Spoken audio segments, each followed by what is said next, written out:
Marto, welcome back, mate. Before we even start on the sport and everything else, a couple of things.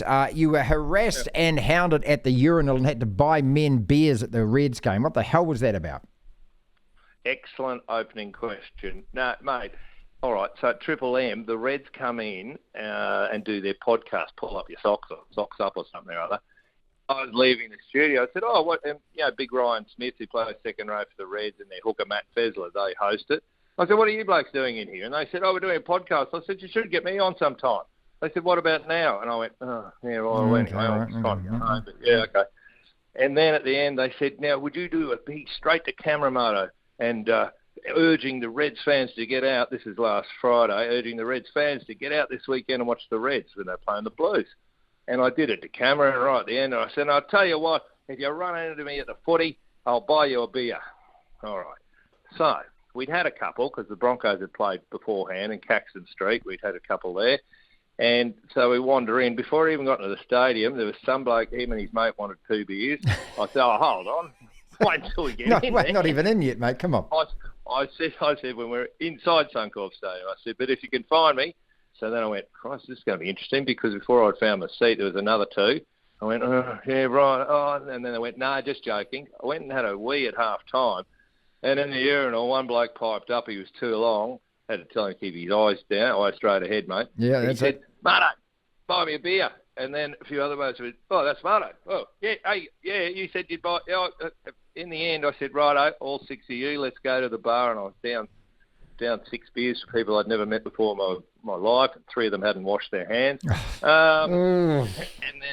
And then I just pulled the collar up, put a hat really low and went to my seat and scuttled out of that stadium. 6 beers. Why was I buying beer for people? Anyway, teach me to keep my mouth shut. On the expense account, take that to the program director at the next content meeting. What a way! What a cruel way to finish the game last week. Poor little old Reds playing against the great Blues team, and you scuttled us after full time as a bugger. And it teaches you a lesson: don't kick the ball to the opposition, especially when they can counter attack like the Blues.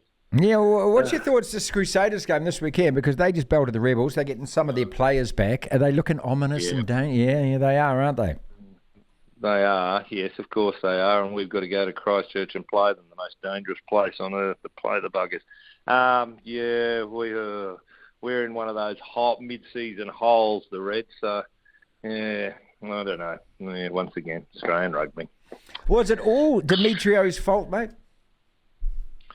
The captain goes down with the ship, mate, and the ship was certainly going down. They won 5 out of their last 19 games.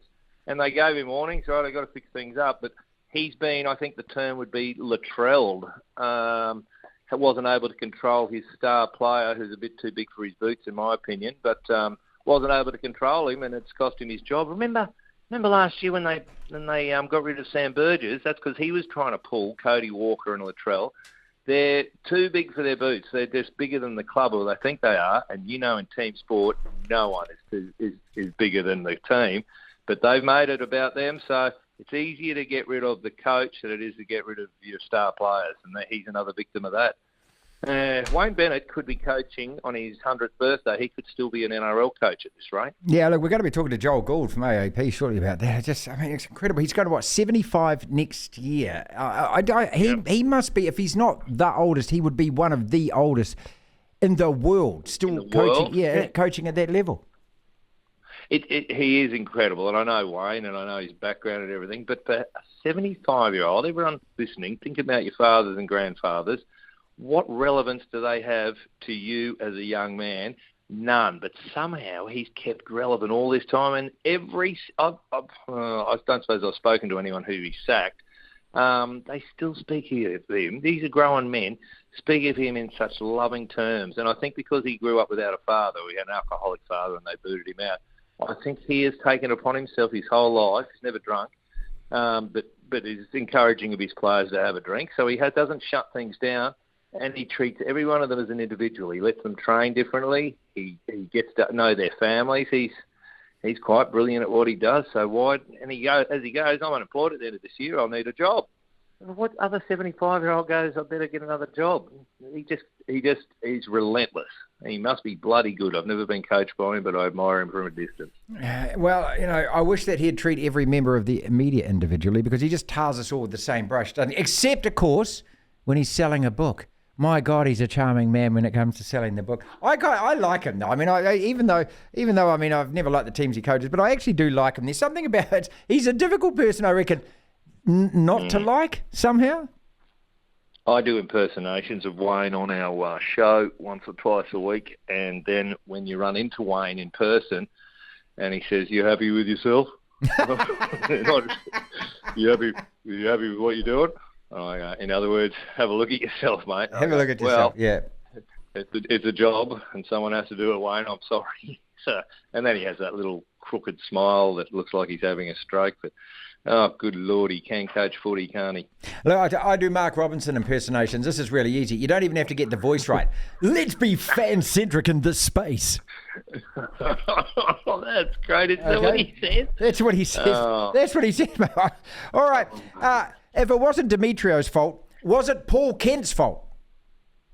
Oh, my God, I've been loving this. I've never told you my disdain for Paul Kent. I watch him on TV and I appreciate on NRL 360. He gets up everyone, he points out everyone's weaknesses and faults, and then he obviously has a drinking problem. And we all know people who have a drinking problem who shouldn't drink out in public. They probably should drink at home and then just get Jimmy Brings, get it delivered, and then go to bed. But no, he goes out, and this brought tremendous joy to so many people in Australia. I know he's good on TV, and he's best mates with the boss of Fox Sports. That's why he's still on TV. Whether or not it'll continue... But the number of memes that has provided the Instagram and Facebook with so much fun this week, watching him get twirled onto his head. Now he's come out this morning, you see, 5 broken ribs. Yeah, apparently, yeah. So, yes. What I like, I'll tell you what, though, this is what I like about the young generation. People have driven to that tree and taken photos of themselves upside down against the tree. So, you know what, whatever you're doing in your day, hang on a second. I mean, I don't know where this tree is situated in Sydney, but I'm going to go through all of the traffic. I'm going to go outside my lunch hour. I'm going to get a mate to film me and everything else. All of that rigmarole just to do the Paul Kent. There's some honour in that, isn't there?